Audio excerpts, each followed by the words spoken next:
แล้วปัสสิวาบอส่วนน้องพี่น้องบ้านพี่น้องสบายดีสองสาวเข่าครัวสาวเถ่ากับสาวน้อย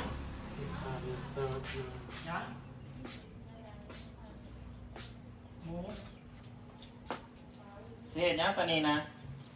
เขาจะพัดใส่พุ่งเลย สวัสดีเด้อพี่น้องป้องปลายสู้ผู้สุคนมาพบมาพอกับสาวจอย ส่วนสาวจอยไปทำบุญขอพรห้ามพัวก่อนขอพรได้ยินบ่ก็บอกว่าถ้าอยากได้ยังกับขออันนั้นถ้าอยากได้เงินกับขอเงินขอโศกลาภถ้าอยากได้ปัวกับขอให้ได้ปัวมันขอมั่วคือบอกก๊อตขออยู่4 อย่างโอ้ขอจนตาเหลือสวัสดีเด้อพี่น้องเด้อสบายดีมื้อนี้ก็วันผ่าพี่น้องเฮ้ยฮะก็ออกมาจากวัด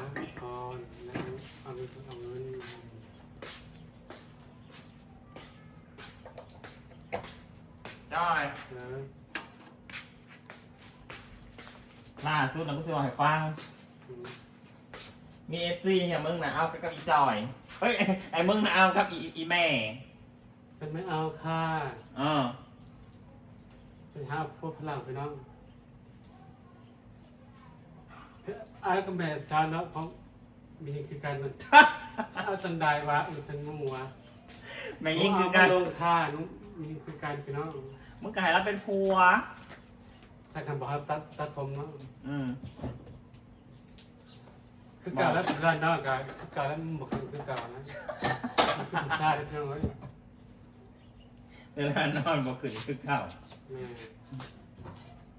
คือบุษรานะนอนกันเกิดได้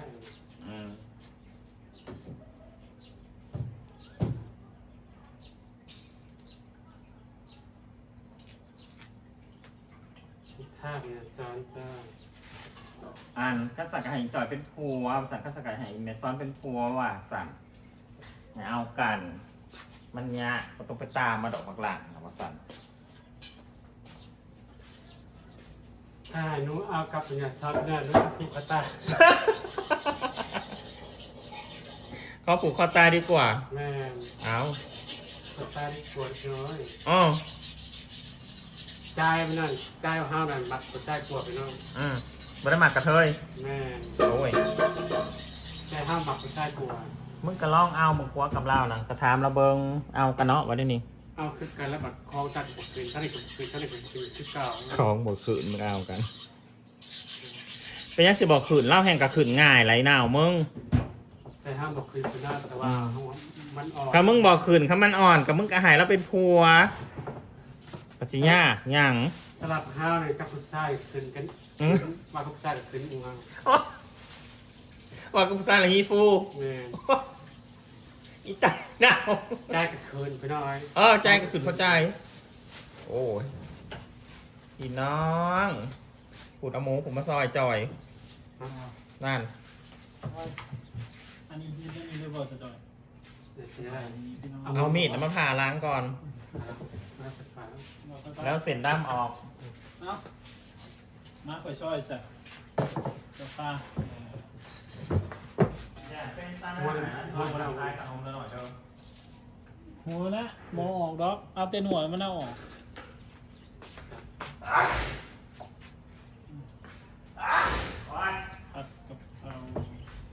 จะมาเอาบทสจอยก็ไม่ใหญ่เปลี่ยนบรรยากาศเอาโลดจอยจังหวะมึงได้พบอันนิพพานบ่จ๊ะแบบเด็กแล้วที่รอมานานประมาณปัจจุบันหูวันนี้กูเอากับแม่ใหญ่ซ้อนแต่โดนแล้วก็ว่าไม่เอาค่ะเอาซาดิกัวอีเมซ้อนกับแขกละไหวพบยาวซื่อนี่จะผู้ชายค่ะคาราตาคมสันแล้วก็เป็นผู้ชายแล้วสามารถเป็นผัวให้มึงได้มึงก็ลองถามเราดีเราลงมาหน่ะถามเราเด้อว่าเมซอนจะสามารถเป็นผัวข่อยได้อยู่บอถ้าสามารถเป็นผัวข่อยได้หรือจัดพี่บ้าบอสสวย แต่กับมีพวกกันเป็นน้อยอยู่ในโซน แล้วมีแต่สิคุ้มมึงนะมึงเป็นผัว ส่วนลาเขาหาผู้ใหม่เป็นน้อยพวกพลัง บอกเอาอะไรไปมอง แม่ ถ้าเราก็เป็นใหญ่ซ้อนนะเป็นยังนะ นี่คือการคลองคือการ ผูกคอตาย คือคนตายดีกว่าถ้าเราเอาเมียนี่เป็นคนตายดีกว่าใจเป็นเป็นยิงค่าในใจมาคนตายกว่าก็เป็นยิ่งบริสุทธิ์หนักนะก็สร้างเป็นหนักกันเป็นสร้างกัน เออ หนักเป็นเพื่อนเป็นหมู่ สร้างเหมือนว่า แม่ กับไปคอพรกับคอให้ได้ผัวแบบนี้นี่ หาพวกรวยมั้ง อืม เกษนาหางานพวกเรา โอ้ยสัตว์นี่มันก็งามเหรอจอย เกษนาเป็นน้องงานพวกเราเนาะซื้อพ่อคนรวยเด้อ แต่พ่อแม่นะตาลีมึงบอกว่ามึงเลือกมึงเลือก เจ้าเลือกลายเจ้าก็เลยว่าท่านได้ผัว ว่าเรื่องว่าโอ้ยถามว่า มึงบอกต้องเลือกต่อไปนะว่าจะเป็นผู้ชายมึงเอาโลด ซาตะกี้สักนัดนอนสวัสดิ์ซาตะกี้นั่นอับหัวเขา สัตว์ตะกี้น่ะ แม่ เออเดี๋ยวเป็นได้ไหน มันใส่มันใส่กำเป็นประธานใส่กำยังบ่รอ อ๋อซานี่ก็เลยมาใส่เว้นใส่กรรม ใส่กำใส่เวน คือข้าวสารข้าวแซงแต่สาดที่แล้ว กระแซงกระแซงอับหัวเขา ไปเอาผัวเขาเลยสาบแซง แม่ มาสาดนี่ให้มึงอาภัพ เออ บอกให้มีผัว อันนี้ผัวค่ะ นั่นน่ะ นี่ก็ บ บ่ อก ให้มีผัวก็บ่ให้มี แม่ ให้อยู่ตัวคนเดียว ตัวคนเดียวค่ะ ชีวิตของนางพี่น้องเอ้ยสมรันโถดแท้ แม่ตัวสุดซาเนาะ พัดเอาเป็นยังข่าวนะ พัด พัดก็ได้กันพัดสิ พัดใส่ไข่นะ เนี่ยอับหัวเขาเป็นอย่างแล้ว เป็นแบบนี้ละจ้ะเอ้ยมึงบ้า บาปกำลาย อืม ทำบุญประกอบ แม่นเนาะ เป็นทำบุญเยอะพี่น้อง อืม อาชีพการเวร อืม เขาว่าผัวเขาเรื่องสมบัติของเวร ชีวิตของนาง แม่โดน ก็เลยเป็นคนอาภัพ แม่ มาชาตินี้ก็เลยเมียก็เขาก็บ่ให้เอาผัวก็บ่ให้ได้ ว่า ตานี่ก็เลยเป็นกระเทยแต่น้อย เป็นคุณแต่ในนอกแต่เกิดมา ๆเอาสินแม่มานุ่ง แม่ พอเห็นเป็นได้ แต่ตีชีวิตคุณกระเทยค่ะ เป็นแบบนี้แหละ เอาสินแม่มาใส่พี่น้อง พอไหลตี อาเสียนอนรถสายเจ้าว่าเวลาตี เสือหน่อยเป็นใส่เสือหน่อยอะคนโบราณตะกี้ เอ เฮ้ย อเสียหัวเท้าเนี่ย พอใหญ่ๆซะบ้อง มันยากที่เราเสียน้อย อ๋อมันตกเพียงใดนะ เพียงเท่ากันเลย ใส่เสือในพี่น้องเอาเสือในแม่มาใส่ จับแซ่มากอะไรตีหายขอบเจ้า มาเบิร์ดเพื่อนมาเป็นจากเป็นกระเทยจากมึงกูเดียว แม่บนบ้านถึงนุ่งคนเดียวค่ะน้ำแนวก็ขาดอะไรมา เบิร์ดเพื่อนมันน่ะเป็นกระเทยแต่กูเดียวพี่น้องปกติมันสิมีแบบกระเทยมีทอมมีอย่างได โอเค ผู้ชายกับหลายคนเติบพี่น้องมันนะหากบ่มีไผเป็ดแต่มันผู้เดียว แม่จะใส่กำเนาะโอ้ยบาดมันกำเนาะ อืม ชีวิตคุณเคยถูกทราบอย่างนี้ อ้าวสิว่าบาปหยังก็มึงอยากเป็นผู้ชายมึงก็เป็นนั่นแหละสามารถเป็นได้ ว่าเป็นทราบมันจะเป็นบักคือเหมือนอย่าง อืม เป็นทราบเป็นบักคือเหมือนเขาอ่านอย่างแอลออนได้เหมือนบักคือบักทราบได้ซ้ำอย่างแข็งคือ นางว่ามีเหตุผลนะพี่น้อง เป็นผู้ชายผมบ่คือบาดนี้ เป็นแล้วทีนึงนะตัดผมสั้นเสียวสายเขาเป็นบักคือเขาว่า อืม เป็นเหมือนเดิมด้วยสั้น อืม มันเป็นยิ่งสุดยอดคือเขา ตอนนั้นเป็นผมสันหัวโปก แม่ นางว่านั่งสิเป็นผู้ชาย